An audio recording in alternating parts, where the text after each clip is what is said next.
Di luar Eden, mereka memakai pakaian dari binatang. Bagaimana pula mereka ketika di dalam Eden sebelum jatuh dalam dosa? Apakah mereka punya pakaian atau tidak? Berilah kepada Tuhan kemuliaan namanya. Sujudlah kepada Tuhan dengan berhiaskan kekudusan. Shalom, selamat bertemu kembali dalam channel ini. Bersyukur kepada Tuhan karena diberi lagi kesempatan untuk mengungsikan lagi satu pelajaran yang menarik untuk kita pelajari bersama. Saya mau membawa kita semua ke kisah di Taman Eden setelah Adam dan Hawa jatuh dalam dosa. Kejadian 3 ayat 21. Dan Tuhan Allah membuat pakaian dari kulit binatang untuk manusia dan untuk istrinya itu, lalu mengenakannya kepada mereka. Lalu di ayat 24, mereka itu diusir dari Taman Eden. Ia menghalau manusia itu, dan di sebelah timur Taman Eden di tempatnya lah beberapa kerup dengan pedang yang bernyala-nyala dan menyambar-nyambar untuk menjaga jalan ke pohon kehidupan. Adam dan Hawa jatuh ke dalam dosa, dan Tuhan menyembelih domba, mengambil kulit binatang itu dan membuat pakaian untuk Adam dan Hawa. Setelah itu mereka diusir keluar dari Taman Eden. Di luar Eden mereka memakai pakaian dari binatang yang dibuat tadi. Bagaimana pula mereka ketika di dalam Eden sebelum jatuh dalam dosa? Apakah mereka punya pakaian atau tidak? Mari kita lihat di pasal sebelumnya, yaitu pasal 2. Mereka keduanya telanjang, manusia dan istrinya itu, tetapi mereka tidak merasa malu. Macam mana itu? Mereka telanjang tapi mereka tidak malu. Apakah Tuhan menutup perasaan malu pada diri manusia? Apa yang membuat Adam dan Hawa itu tidak malu walaupun mereka telanjang?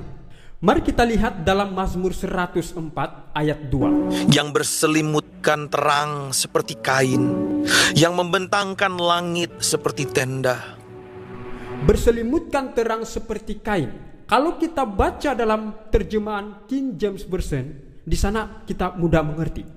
Coba kita lihat. Who covers thyself with light as with a garment. Yang menutupi dirinya dengan cahaya seperti pakaian.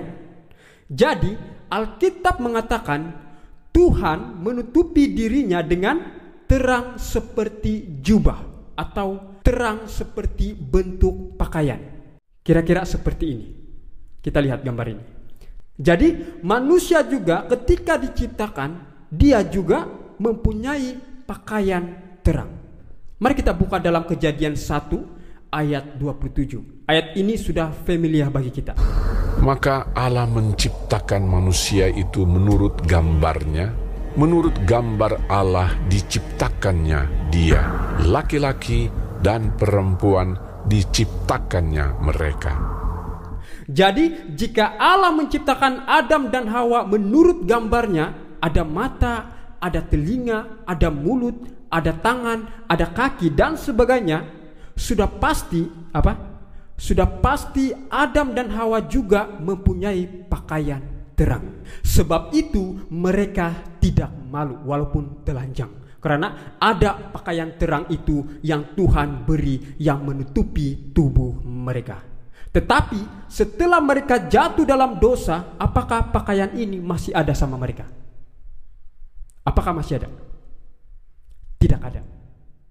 Sebab itu dalam Kejadian 3 ayat 7 mengatakan, maka terbukalah mata mereka berdua dan mereka tahu bahwa mereka telanjang. Lalu mereka menyemat daun pohon ara dan membuat cawat. Terbukalah mata mereka, artinya apa? Apakah mata mereka sebelum ini tertutup?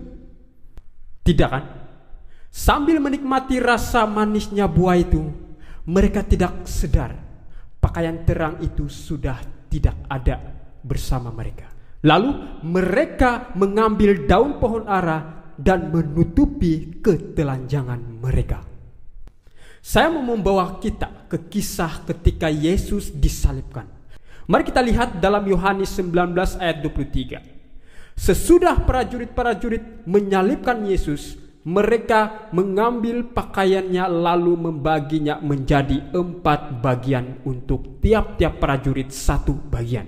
Dan jubahnya juga mereka ambil. Jubah itu tidak berjahit dari atas ke bawah, hanya 1 tenun saja. Saya mau bertanya, pakaian apa ini?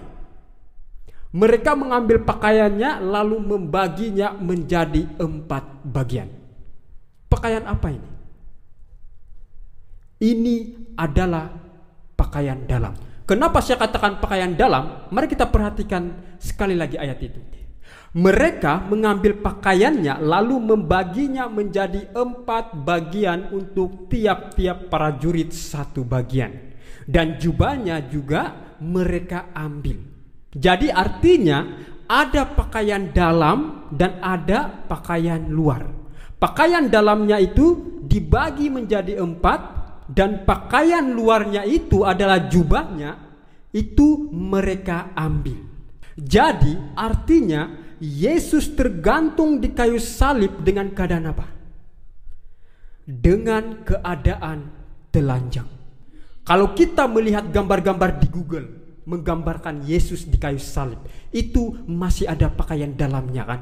Tapi yang sebenarnya itu tidak ada. Yesus benar-benar telanjang bulat. Dia mengambil malunya karena kita.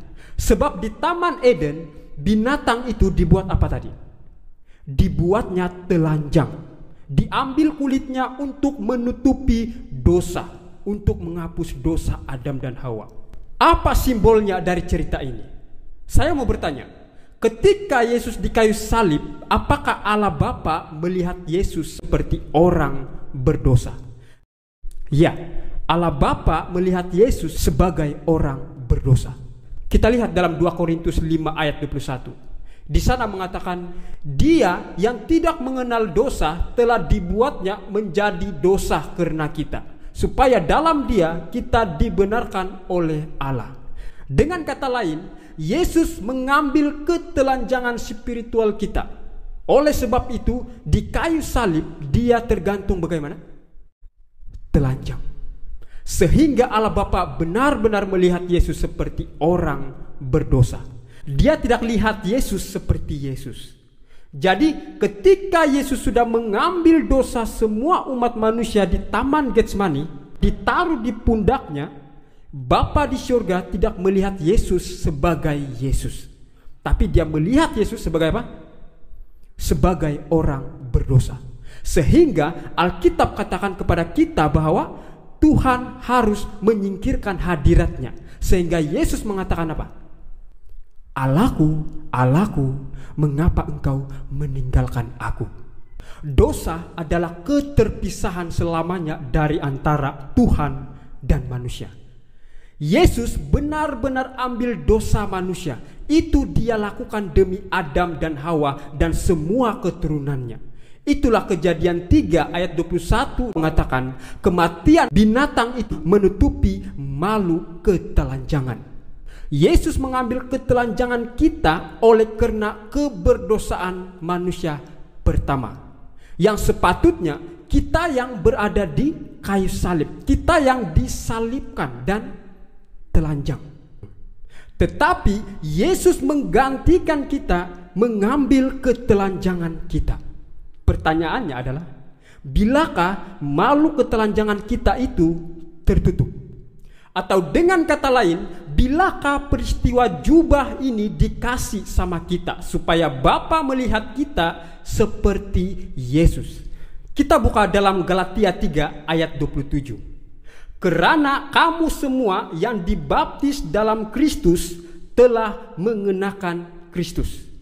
Kita yang dibaptis dalam Kristus, ketika kita dibaptis dalam Kristus, maka kita akan apa? Mengenakan Kristus. Nah, apa arti ungkapan mengenakan? Artinya adalah memakai. Jadi kita pakai siapa? Kita pakai Kristus. Mungkin kita bertanya, kenapa harus ketika dibaptis baru jubah itu diberi? Kenapa tidak sewaktu kita percaya saja? Kita harus ketahui apa terjadi ketika dibaptis. Ketika kita dibaptis, dalam baptisan kita, apa yang kita lakukan adalah kita sebenarnya mengalami pengalaman apa yang dialami Yesus di dunia ini. Saya mau tanya, apakah Yesus mati? Ya. Apakah Yesus dikubur? Ya. Apakah Yesus bangkit? Ya. Jadi untuk kita satu dalam Kristus, kita harus dibaptiskan. Karena di dalam baptisan kita akan jalani pengalaman yang sama yang dijalani oleh Kristus. Itu sebabnya mengapa baptisan yang benar harus diselamkan. Bukan dengan cara yang lain atau dengan cara percik air atau hanya siram kepala saja. Bukan. Karena kalau kita dibaptiskan dengan cara yang lain selain diselamkan, artinya kita tidak mengenakan Kristus. Kita tidak jalani pengalaman yang sama dengan Yesus. Maka Tuhan melihat kita bukan seperti Yesus. Jadi kenapa baptisan harus diselamkan? Secara ringkasnya, sebelum kita dibenamkan ke dalam air, apa yang dilakukan calon baptisan tersebut? Dia bernafas, kan? Dia ada nafas, dia bernafas. Tetapi ketika dia dibenamkan, apa yang terjadi? Dia menahan nafas. Apakah kita berhenti bernafas saat kita mati? Ya. Jadi apa yang terjadi berikutnya setelah orang itu keluar dari air? Dia bernafas kembali. Jadi sama seperti Kristus bangkit. Jadi Alkitab katakan ketika kita dibaptis dengan cara diselamkan, kita dipersatukan ke dalam pengalaman Kristus.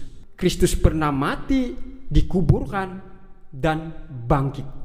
Kita masuk ke dalam dia dan kita mengenakan dia, kita memakai dia. Itu sebabnya dalam Markus 16 ayat 16, siapa yang percaya dan dibaptis akan diselamatkan, tetapi siapa yang tidak percaya akan dihukum. Saudara dan saudari, sebagai kesimpulan, saya mau katakan betapa pentingnya baptisan itu. Jika saya tidak dibaptis, tidak memberi diri dibaptis dengan cara diselamkan, itu artinya saya belum mengenakan Kristus. Saya belum memakai Yesus, belum memakai jubah yang menutupi dosa ketelanjangan. Sebab itu betapa pentingnya baptisan dengan cara diselamkan. Bertemu lagi kita di video berikutnya. Tuhan Yesus memberkati kita semua. Amin.